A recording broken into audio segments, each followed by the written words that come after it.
it's still a noble profession po. Kasi po, kakapanood ko lang ng musical, no? At sa musical ng Bar Boys, tinakal doon yung mga iba't ibang intent ng mga lawyers at mga estudyante. May iba, ano ba yung purpose mo na bakit ka nag-law school? May iba gusto nilang, nakakatawa sa kanila yung idea na gusto nilang pagtanggol ang bayan. May mga iba naman, yun talaga yung pananaw nila. May iba gusto magkapera lamang. Sasatayo ka daw. Ay, sorry, nakalimutan ko. Pero ayun na nga, kakapanood ko lang ng Bar Boys musical at nakita ko po na iba-ibang intent ng mga estudyante sa pagpapatuloy ng pag-aaral nila sa law school. And I do believe na hanggat meron pa po mga tao na ang intention ay tumulong sa bayan, we will never lose hope on a brighter future and a better system ng government natin. So, ayun. Thank you. Iba ka na talaga ngayon. Demure na nga ako ngayon, ano ba? Wala nang kanal. Iiwan ko na sila sa kanal. Sorry. Joke lang. Thank you. Anybody else in the cast? Benedict. Sa akin po siguro, it's not really just about being good lawyers na magiging ano pa rin siya, noble job. I feel like it all boils down to becoming a good person, good people. Mga tunay at totoong at mabuting tao. Doon nagsisimula yan natin. And if kung ikaw ay isang mabuting tao, kahit ano pang profesyon ang tatahakin mo, magiging mabuti ka sa ginagawa mo. And I think yun yung role ng mga ganitong klase ng mga palabas, Bar Boys The Musical, Bar Boys After School, at sa mga iba pang palabas na nakatulad ng mga ganito na nagtatawag ng inspirasyon para mas maging mabuti pang tao. I think the real question there is, paano ba maging mabuting tao rather than isang maging mabuting lawyer? Kasi magiging natural na yun sa pagkatao mo. Una sa lahat, mabuting ang tao at may kinatatakutan ka na may hukuman at may hustisya kang kinatatakutan. Thank you, Benedict. Thank you, Archie. Sino? Si Miss Odette. The same question. Do you still believe that being a lawyer is a noble profession? Yes, if the lawyer is noble. If he does his job. That's right. Like, as of now, I watch TV most of the time, 24 hours. There are young children being raped. So, how do we solve this? Sometimes the rapists and relatives. So, yan ang pinakamasakla. So, how do they earn their living? How else would they face people? And how do they take care of their generation once they get married and they were raped? Iba yun eh. I think psychologically, apektado na sila. So I don't know how this could be done. Well, I know we have good lawyers. And I know we have good children. And like Cinderella, he suffered so much as a child. Marami rin na, kahit ako, ganyan. Actually, sample ko lang ha, my mom and dad were not in a good condition sa probinsya. I was right here. Inisip ko, kung babiyahe ako, nagastos ako, may trabaho ako, tenga ako, masaya ako. I just said, hindi alam niya ang taga-Channel 7. Ang hard ko sa trabaho ko because that's my living. I provide each and every member of the family and friends through my work. That is it. Thank you, sir. Thank you, Tito Odette. Thank you, Archie. Maraming salamat. Sa mga susunod na magtatanong, please direct na lang your question to a cast member, okay? Para mas mabilis yung flow ng ating mga questions. Let me ask lang, siguro si Bryce, si Will, si Emilio, how does it feel like stepping into the set for the very first time sa Bar Boys? Bryce. Hey, this is my first time din po kasi na makawork si Direk Kim. Actually, the story is talagang na-message ako ni Ate Terry na mag-audition for Bar Boys. So, nung natanggap ako, tapos nag-start mag-workshops with Direk Kim, it was really a different feeling kasi parang first time kong maramdaman yung parang ganong klaseng style ng directing at pag-guide ng isang director sa amin. And so kung sasagutin ko yung tanong na how does it feel to be in the set of Direk Kim, talagang sobrang na-feel ko yung parang freedom ko as an actor to do whatever I want, to do whatever I naturally feel like in a scene, and hindi niya ako pinigilan sa kahit anong ginawa ko bilang actor. And no matter the outcome, sabi niya, yun yung ginawa mo bilang tao, so yun yung susundin natin. At talagang forever goes, 19 pa lang ako, sana mahaba pa yung career ko, pero tatandaan ko lagi yung bilang actor na huwag akong malimitahan sa mga galaw ko. Yun yung natutunan ko as an actor dito sa set ng Barboys with Direct. Nice. Thank you, Bryce. Will, ikaw naman, please. Ako naman po, first time ko ulit makatrabaho sa Directive after a year. And ang dami kong pinagdaanan. At itong Barboys yung parang pagbalik ko ulit sa pag-arte after the pandemic. Kaya para sa akin, naging challenge talaga siya. Kasi ang tagal ko nawala sa pag-arte. Talagang yung pinartay ko sa loob ng bahay niyo yung sarili ko. Kaya sobrang nanibago ako, but at the same time, sobrang naging smooth talaga na parang nag-ground ako, nabalik ako sa ano yung purpose ko, kung bakit gusto ko itong pag-arte. Tinulungan ako ng Direct Kid and of course kasama ang cast ng Barboys. Kasi sobrang gulo talaga ng utak ko that time, sobrang overwhelmed mga nangyayari. Pero grateful ako kasi talagang ginaid nila ako sa tama. At eto, nagawa na namin. Alright. Emilio?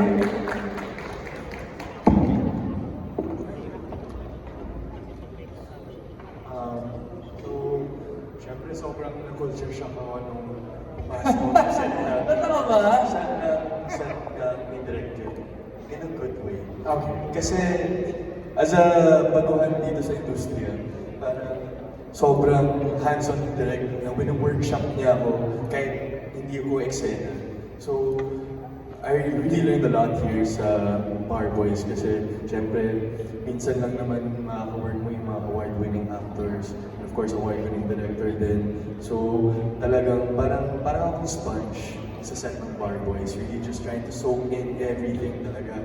And hopefully, actually not hopefully, definitely madami akong maaaral na madadala sa mga susunod kong mga projects. And of course, yung mga friendships na nangyari na dito. So, yun talaga. Thank you, Emilio. Okay, let's start from there. Okay, go ahead. Please introduce yourself. Hello guys, I'm Maxwell Gretchen. Micro-influencer, showbiz commentator from Butterfly Gretchen.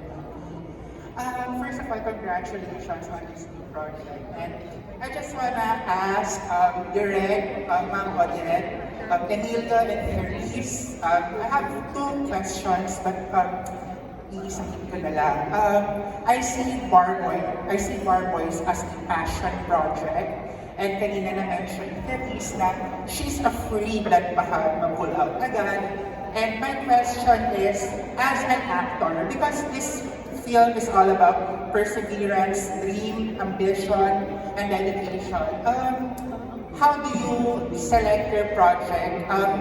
Do you select your project based on its mass appeal or blockbuster appeal, or it's still important na kumuha ng project na medyo niche? And ang pag-abot ng pangarap, hindi siya madali. So my question is, as you reach for your dreams, how do you take care of your mental health? Okay, it's a loaded question. So isa-isahin lang muna natin. When you choose a project, what do you consider? Therese. You may go. Like, may I go out muna si Classroom na Carla. For projects, I actually never considered the blockbuster appeal since una pa lang hindi naman ako nag-start sa mainstream. This is actually one of my first mainstream projects. First MMFF ko rin siya. I have lived and breathed in indie film, so having the mass appeal, blockbuster appeal in my head, hindi ko talaga siya na-consider ever.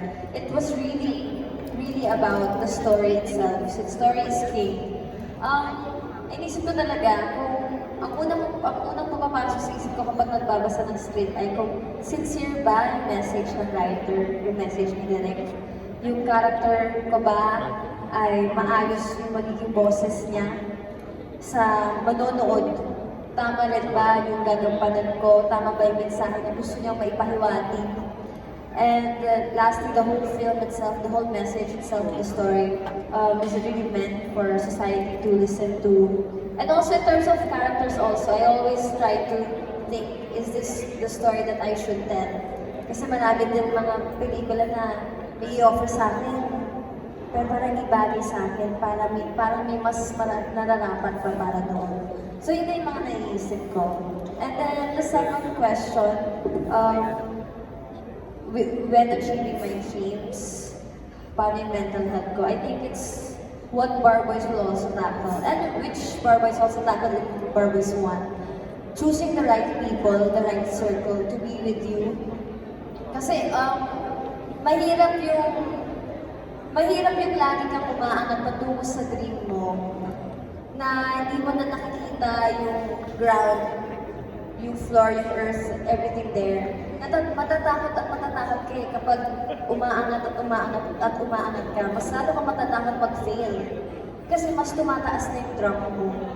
And then I realized that when I chose the right people with me, doon ko ma-realize na if I fail man or if I succeed, I would still be the same terrible bar to them either way. So hindi ako magpe-pressure kung magsasucceed ba yung certain goal ko or not, for as long as I still am with the right people who hold me down, who ground me. Emilio? Hello po, magandang gabi po. Hi, Andy. Yan siya. In terms of choosing projects, since bago lang po ako, 1 year pa lang po dito sa industriya eh. So, wala po akong karapatan na pumili. Pero, sa Bar Boys po, I was invited to audition po by Direk Kim. So, Wow! honestly, sobrang saya ko nung binigyan ako ng chance kasi fan po talaga ako ng Bar Boys eh, yung unang film. Naalala ko yun, it was one of the films na ginamit ko pang preparation ko for my first ever acting project na Pamilya Sagrado. Kasi may frat element din doon. And ako kasi, yun din yung ginagawa ko bago sa project. Talagang I tried to research about my role and I stumbled upon Bar Boys.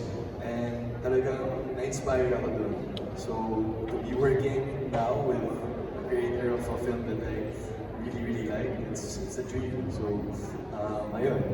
Yeah, that's it. And I guess with mental health, tama po si Denise, I also retreat to my circle, my family, really is my number one talaga. Win or lose, I think, I know na sasaluhin nila ako. And I think you have to find that tribe that you have. And once you find that, I think it will be a lot easier for you to take risks. So, yeah. Thank you very much. Direk Kim? Pati si Mami ko. Sige. Ikaw din. Mami ko, tinatanong paano doon yung pinili. Okay. Good evening to each and everyone. Thank you also for being here. Bar Boys. Matindi ang Bar Boys sa akin na hindi ko makakalimutan. That time, I had the chance to be with Miriam Defensor's isang affair and the late Senator, sino yung namatay natin na Bison. Anyway, we were together. Oh my God. I watched her as she talked now. Kung natatakot ako, although I have relatives na si fiscal, lawyers, iba pala pag ibang tao. Ano the next sabi ko? Miriam Defensor. Alam mo, first day natin, nawalakan ako. Nakikinig ang binti ko, hindi ko alam kung darating ako sa pupuntahan ko sa totoo lang. Matama akong babae. Pero iba si Miriam, ginagampanan ng ibang tao. Eh kung manatsiya ako at makulong. Kaya na ako na direct. Yun na. Direct ang ambon. But otherwise, you did a very, very hard job direct. I know that can happen. And I thank you also. Up to now, I thank you. Thank you, everyone. I thank you to Mami. Kasi hindi naman limit sa kaalaman natin that, your growing age, physical challenges of the shoot. Pero I'd like to say na I think the Justice Hernandez role and the way you play it will be one of your legacy characters. And ako, kakapanood ko lang kasi pinanood ko na sa big screen for the first time yung pelikula. And after that, binulungan ako ng, may mga consultant akong directors, binulungan nila ako at sinabi nila, this is the performance of a lifetime about Mami Go. And it is the kind of performance that you can only get when you have a 50-year love affair with the craft of acting. When you've done the work, when you've suffered, nung napakarami ng minuto sa iyong buhay, ang dami mo na na-experience, pero mahal na mahal mo pa rin yung pag-arte. And that's, naiiyak si Carlo. Ilang years ka lang. 30 pa. Ilan tayo na kami dito? 30 years pa na si Carlo. Pero yun, that's the kind of performance that only, and you've seen it guys, you've seen it. Everyone in the staff, diba? And it's this crew in the cast, you've seen it. It's the kind of performance that only really happens with 50 years of devotion and love for something. Right. And so, thank you, Mami, for that. To answer the question, how do I choose projects? I choose it based on what makes me angry. Yun ang ako na filmmaker. Kung ka namomotivate direct, no? Oo, kasi, sorry, minsan masyado tayo mabait as a society. Rally-rally tayo, tapos hindi man lang natin pinapangalanan yung mga magnanakaw. We organize, but then we stay complacent after a while. Kumihina na yung movement or pinapatawad lang natin yung mga tao. No, we should stay angry kasi ninanakawan tayo, niloloko tayo. Kinukurakot yung pera natin. So, hindi ito time para magpa-sweet. And so, a lot of my filmmakers fueled by that energy. With regards to mental health, I totally agree with what Emilio and Therese were saying about the support system. But to add, I think life is an endless search to figure out who you are as a person. And you see that in the script as well. Like si character ni Enzo in particular, nagsistruggle siya to figure out who he is after success. Tagumpay siya, pero hindi siya masaya. Diba? So, life is an endless search for meaning and purpose. And I think, maliban pa sa, syempre, dapat magpa-therapy ka, ma-afford mo. Dapat kumapit ka sa mga kaibigan na alam mong will help you grow, kumapit ka sa pamilya mo because they will support you all the way if you have a good relationship with them. I think it's also important to not only look for happiness, but also fulfillment. Nahanapin mo rin kung ano yung purpose mo sa buhay at ano yung gusto mo maging ambag sa mga taong nakapalibot sa'yo at sa lipunan mo. Kasi kung puro sarili mo lang yung iisipin mo, after a while, draining din siya. After a while, kumikitin yung perspektibo mo sa mundo hanggang hindi mo na-realize, ikaw na lang yung pinagsisilbihan mo. And that is not a very fulfilling life. Alright, thank you, Direk Kim. Thank you, Gretchen. Let's limit na one question na lang, no? Para mas marami sa dami nakapila. JN, June Nardo is next. Go ahead, June.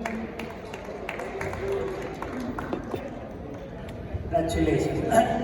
After doing this film, it's first time, second time, si Direk, hindi pinangarap niya bang maging abogado? Nagkaroon ba kayo ng pangarap? Lalo na kayo, ng abogado, di ba? Hindi naman lahat ng abogado, mababait, at matulungin. May na-inspire ba sa inyo? Na-inspire ka parang abogado? Si Marbo. Si Rocco, sagot. Rocco, yan. Well, nung Tito Jun,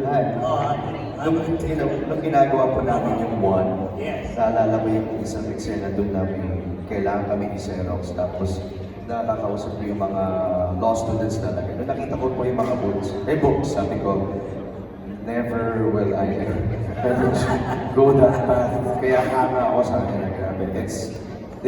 You cannot stop learning and being updated. Kaya sabi ko sa yung mga lumalapit sa amin, yung nakaka-inspire na, alam niyo ba, naging lawyer ako dahil sa board. Sabi ko, I'm so proud of you na nagawa nila yun. Because it's a feat para magawa yun. That's true. Carlo, ikaw, na-inspire ka ba? Oo, na mag-abogado. Mag-abogado. Baka ano lang siguro, tutulong na lang ako nang hindi ako abogado. Kasi na masyadong mahirap o oras, ang daming panahon na kailangan ibugon para sa pag-aaral. And I think, sasagutin ako ni Justice Hernandez, I don't care about what you think. Diba? Thank you po. Enzo, ikaw, inspire ka ba? Enzo, ikaw ba? Politiko yun eh. Kasi pineda yan. Ako naman po siguro, in a way, yes, na-inspire ako. Pero tingin ko, baka marami po ako makakaaway. Kasi ipaglalaban ko po kung ano yung tama. Saka, puro bono. Kaya, yun lang po. Yabang ka naman eh. Eh, si Direk na kasi masyado siyang masyadong Emotional, passionate. Gusto kanya mga na gusto mangyari, di ba? Marami po akong kaibigan na lawyers. And in fact, sila yung inspiration ng Bar Boys. Okay. Nakikita ko kung gaano ka wala silang oras para sa mga bagay-bagay. Ayaw ko pong gawin yun. So, hindi ko po siya kaya. Tsaka, ano po ako, opinionated masyado na tao. A lot of the practice of law is just interpreting the text. And yun nga, sabi ko sa first film, I don't care about your opinions. And I'm very opinionated. Baka hindi ko kaya, baka bumagsak ko. Tama. Kaya naman how would you entertain the moviegoers dahil nga seryoso tong batas to? How did you make it entertaining? Oh, yeah. So, umapil sa lahat. So nakita niyo naman yung trailer namin, daming kinilig kay Klamat kay Kihan. And ano po siya, if you actually number one, you don't need to watch the first film. Kasi this is a standalone film. Okay. So in the first 30 seconds of the film, sinamarize ko lang kung gano'n na kabilis. Law students kami dati, hindi pumasa si Josh, si Chris nag-abroad, umuwi ngayon. Yun lang. That's all you need to know, and the film is standalone. It's entertaining because it's very funny. Tsaka basically student life din siya. If you remember, sobrang dami namin mga scenes sa first film na got people so moved and entertained. For example, yung scene ni Toran na may tarpaulin siya, na may backup pa yung pamilya niya na good luck next. Meron kami ganun. May tarpaulin scene na nasa next trailer namin with Clarissa sa Usuyo. And it's a play on that. And then, ang nagpapasaya sa pelikula hindi yung topic. Ang nagpapasaya sa pelikula, characters. Right. And if you recall, si Torres, si Darius character, si Carlo, and yung dynamics ng barkada is what makes it entertaining. I'm not gonna make a film na nagbabasa ng musik ng 20 hours na di ba? Oo, di ba? Except di na, sana na lang gumawa na lang ako ng parang nag-documentary na lang ako on practice of law kung gano'n. So I really try to make my films entertaining and infuse it with humor, with heart. Pero warning na lang siguro pag dala kayo ng maraming tissue. Kasi meron ako isang actor na nag-PBB, the whole time nasa PBB siya, hindi siya umiyak. Pero dito sa pelikula, 9 times siya umiyak. Si Emilio ba Si yun? Emilio. So, magulgulo siya, 30 minutes. So, dala po kayo tissue. So, it's not what makes a film fun is not the subject. It's the cast, it's the characters. And so, yung timpla, the strength of this film, kasi kakagod ko nga lang, is really the timpla of the characters. Na yung laro within the scene. That's why you have characters na hindi lawyers. You have Ziggy, you have si Emilio, si Bryce, si Clarice. Hindi sila lawyers, may perspective sila ng mga ordinaryong tao. Nice. So it's very relatable, it's funny, and it's nakakaiyak. Very good. Para mawala yung stigma ng seryosong pelikula, di ba? Congratulations. Thank you, Jay. And last na din po, actually po kahit yung flow namin, balak namin nakakatawa siya. Basta So, wala spoil, Kaya kami sa spoil, basta wala naman kami budget, ano namin sa pagpapatawa dun sa flow. Okay, thank you, Jay. And we're down to our last two questions. Ambek. Namus. Hello! Ako. Good evening sa ating lahat. Congratulations. Una-una gusto namin magpa-thank you dahil sa mga magagandang insight ninyo sa current event natin. But doon na papunta yung question ko because Barbers too. Paano nyo gusto i-promote ito sa mga non-believers ng law, mga batas, sawang-sawa na sa mga napapanood sa mga sa Kongreso, sa Senado na parang wala na sila paniniwala, nagsumalo na sila. So, since entry ko sa Metro Manila Film Festival, paano nyo gusto encourage yung mga, especially the young generation, na mapanood ito? Yes, sir. Anybody can ask. Well, actually, all the more. Pagod na yung tao sa nangyayari yung mga tao sa nangyayari. all the more na kailangan nila mapanood ng pelikula na to. Hindi para digdigin sila nung katotohanan lang o nung matrigger lang sila doon sa nangyayari ngayon. Pero sinasabi ko nga kay Direk Kim kanina bago kami bumaba dito.